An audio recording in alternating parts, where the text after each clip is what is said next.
name is Precious. I'm a student, a model, and a mom. I was the face of the campaign for the collection of secondhand laptop, which was part of Include Circular Economy. I joined the campaign because as a model, I need to gain more confidence in front of a camera. And since I was preparing to take part for Mrs. Malta at that time, so the campaign actually helped me to achieve that goal because it helped me to build my self-esteem, courage to speak in front of the camera, and to be able to have confidence in what I'm doing. And apart from that, I also believe that computer and training is very important for our community. And I was happy because the outcome of the campaign was amazing because we end up getting more than 20 laptops that was donated for the project. And the benefit for the project mostly was that it helped to build integration between companies here in Malta and the community as both parties they benefit because the companies for them they are giving away their getting rid of their used laptop for a good cause, so it gives them sense of fulfillment, while on the other hand the community also benefit digital skills and also have a free laptop. In fact, the laptop that we received, those 20, more than 20 laptops that we received, they actually came in within 1 month after that campaign. And for me as a student, receiving those laptops was a game changer for me because it helped me to facilitate my schoolwork. It helped me to be able to do my take-home assignment at home. It helped me to even work on my assignment on weekend, even to read at night when the kids are sleeping because it's really hard to manage school and kids. So the laptop was actually a game changer for me. And apart from that, for my family, it's also helped me to be able to regulate what my kids are watching because my laptop is, I place it in the living room. So I can easily see what they are watching. I can easily take control of what they can access on the internet because they grow really fast. And in fact, they even know how to delete history now. So it's really important that I am a little bit on guard on what they watch because with a mobile phone or tablet, they easily take it with them everywhere. And apart from that, after the collection of those laptops, a computer training was held for all members of the community who wish to gain digital skills or to enhance their knowledge on the use of computer. And I'm glad to say that I was also a participant from the class because thanks to the training that I got from that class, I was able to learn how to put my signature on my email because being a person that is always everywhere, I sent a lot of emails and sometimes I forget to put my signature on the email. So, and I've always been thrilled when I see people send an image and the signature. I'm like, how did they do it? So that class actually helped me to do that. And I can boldly say that as we speak, my signature is on my email. So I don't need to cross-check or get worried anytime I forget to actually sign it at the end of it.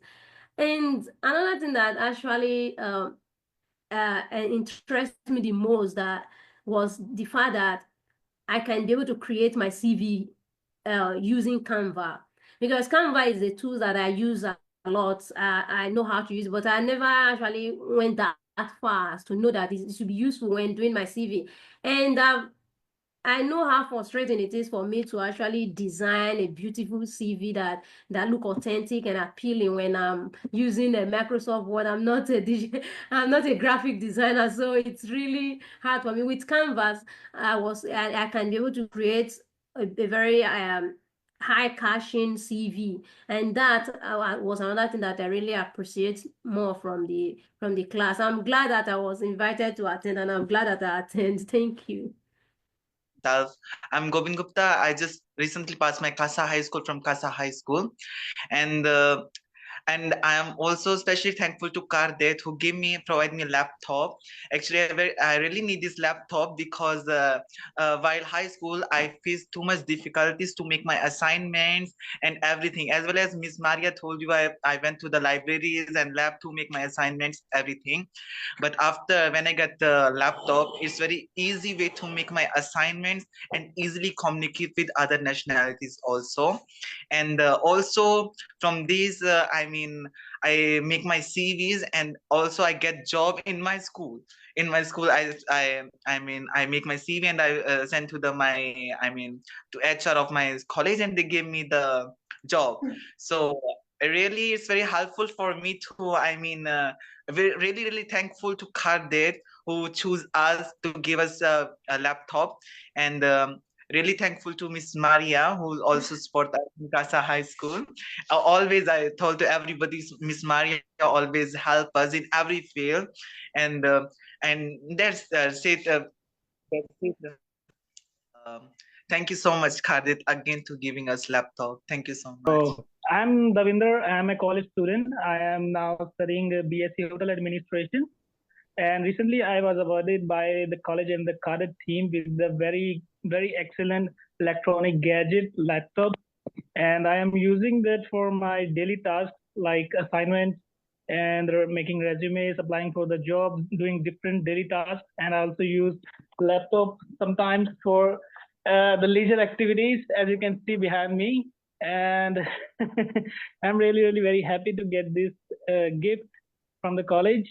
So I'm enjoying a lot. I'm very big thankful to both the teams, the Casa College and the Cadet. So thanks a lot.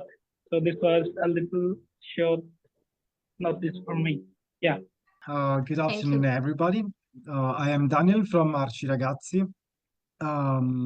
Actually, I'm here to present the experience I had as a deliverer of a pilot session.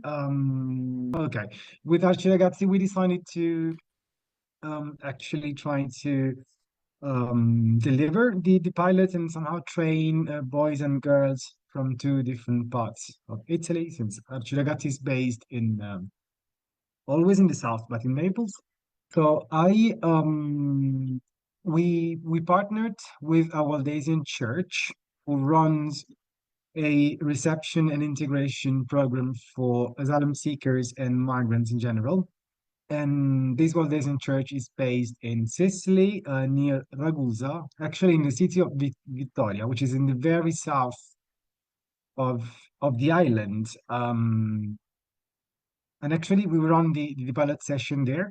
This city and this territory has known a dramatic growth in the agricultural field in the last 20 years, um, thanks to greenhouses, actually. So this actually created a big growth, also economic growth, and this was attractive to a lot of foreigners and migrants. But the most important point about this nowadays, is that this territory, this city, is actually well known and marked by a high level of labor exploitation, especially for foreigner people.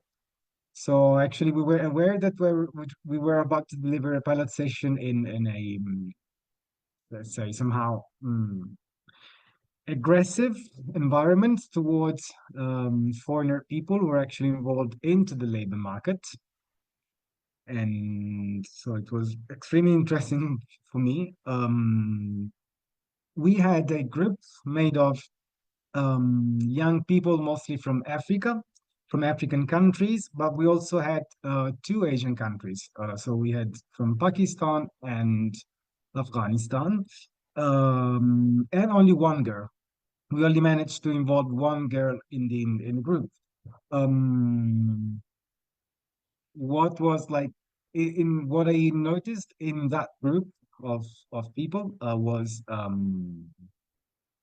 first of all, talking about the topics and object and goals of this project, there was a very low level of awareness about environmental issues and circular economy. Was totally new for them. Actually, this is something we had to work on from scratch. They had no idea about the need to protect the environment and think of their devices in through the lenses of circular economy. Also, they had a low access to devices and digital literacy. So they were not used to laptops. All of them owned very old secondhand smartphones, but that's all. These smartphones were just the devices they had, nothing else. So for in two cases, it was the very first time that these young people had the chance to practice on a laptop. And also what they actually shared, not all of them, but most of them had a very low educational level. So they didn't manage to finish high school. And when they actually moved to Italy along with their families. So and for them now it's actually not so easy to restart and reintegrate into the scholar system in Italy and continue with their education. Um, what can I say about this experience of what I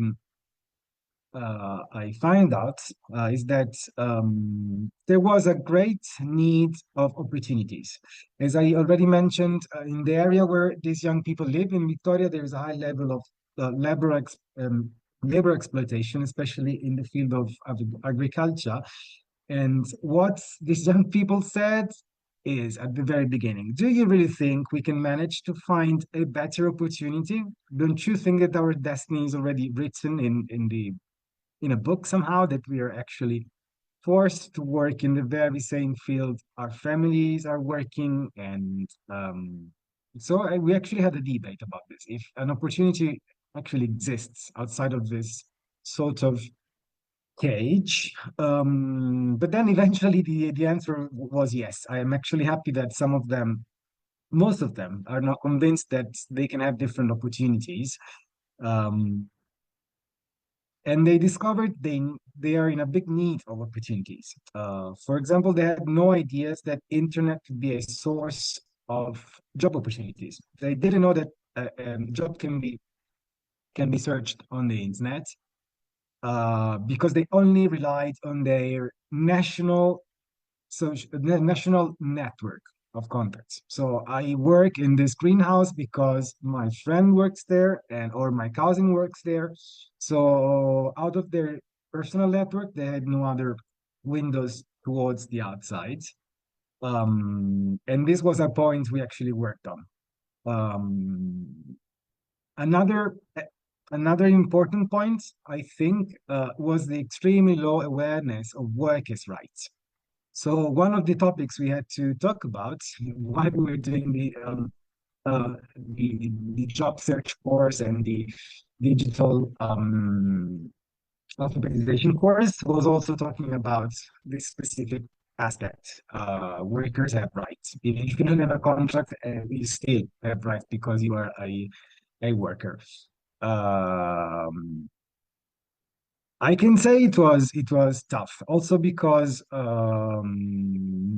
many of them already work, even if they're very young. So they came to the pilot session after work, so they were already tired and maybe hungry, but still wanted to take part and went through the whole pilot session with me. So as I deliver, what I can say is that now it is even more clear to me that access to digital literacy and to devices is a way to overcome inequality. I knew it before the pilot session, but now it's extremely more clear to me. So I'm personally happy of having been part of this pilot session. My name is Ahmed. I'm a day Osman, and I'm a welfare officer in Migrant Advice Unit. Just to clarify to Regine, we are responsible of info provision inside the centers of ours in Malta. And my participation was really appreciated in this course because it was interesting. Regine herself was our teacher. I usually accompany the beneficiaries or the residents of the centers in most of the activities outside the center. Because I'm also interested in your initiative. That was really important in this period, because today I will speak about the importance of guiding and offering training courses to the residents inside the centers, which is an important element with several significant benefits for the refugees in their future, and also for the whole community, actually, because as we all know, that most of the asylum seekers, refugees, or foreigners in general, let's leave it like this, they find it difficult to enter the labor market in the host countries. Therefore, this is due to the lack of qualifications, the lack of experience, the lack of language skills. Therefore, the training programs, including the one that I attended with Regine for sure, are very important, because they offer the chance to be updated and to follow up in order to increase the possibility of employability in the host countries.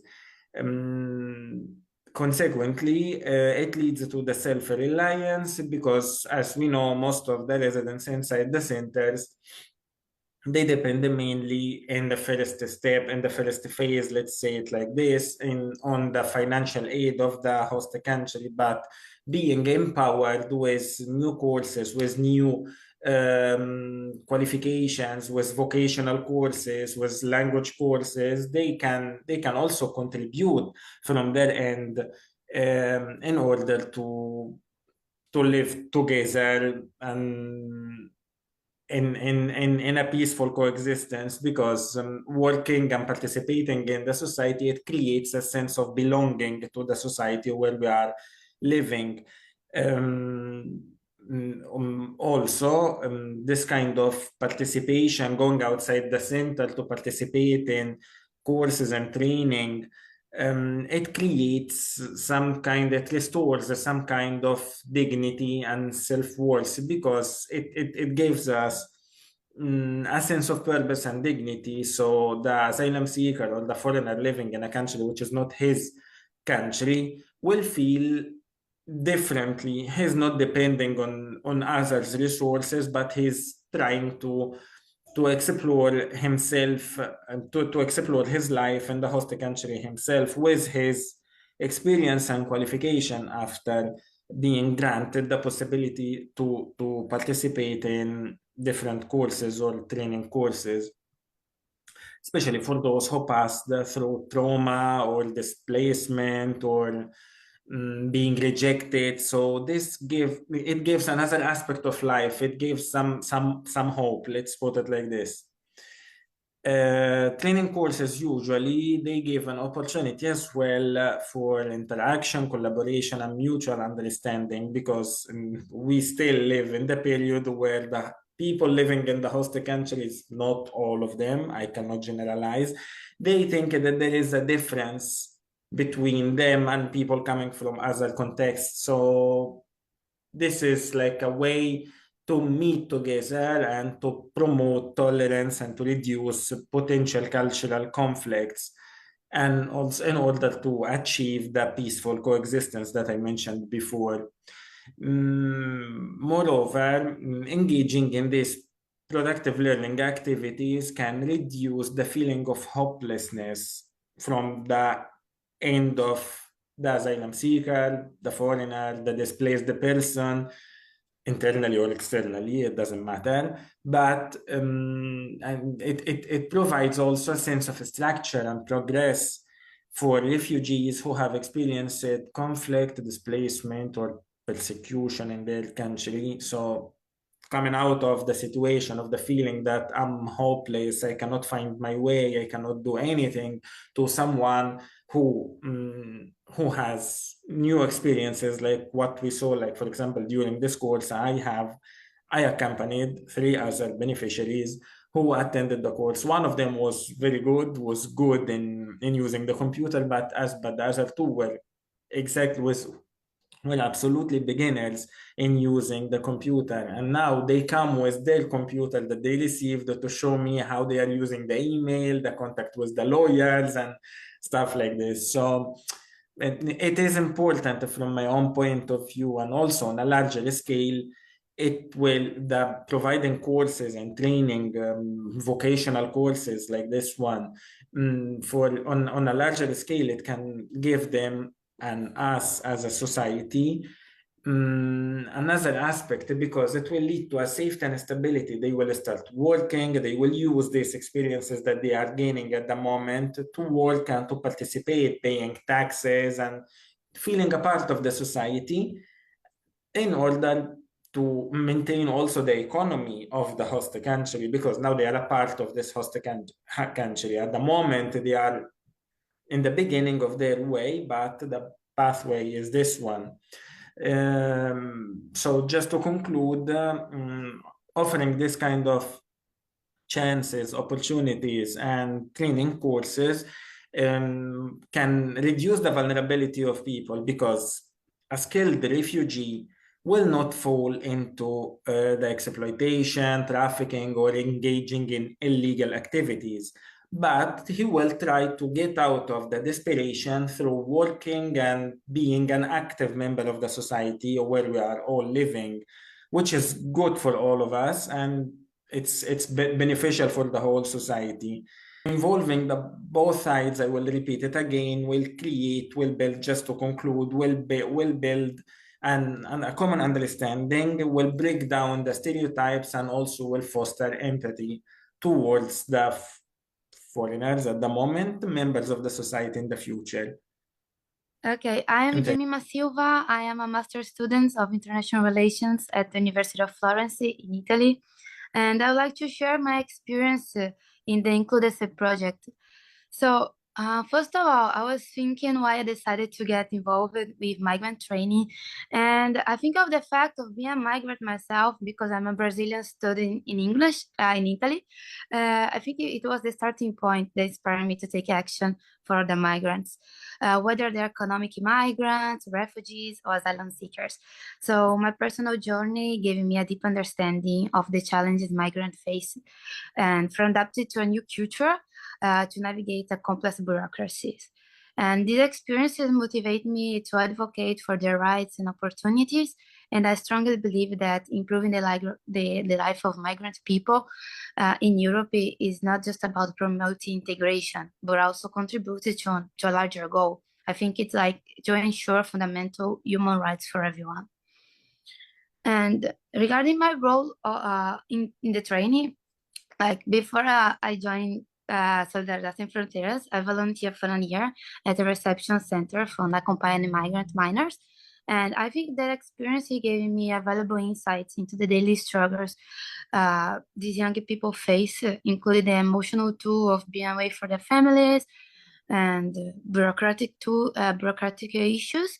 And later, while working at the General Consulate, I learned about the bureaucratic hurdles migrants encountered and how these challenges intersect with international law. So it was a great experience. And finally, at Soledad Sin Fronteras, I had the privilege of assisting my colleagues in organizing and delivering digital skills workshop for migrant people through the INCLUE-CE project.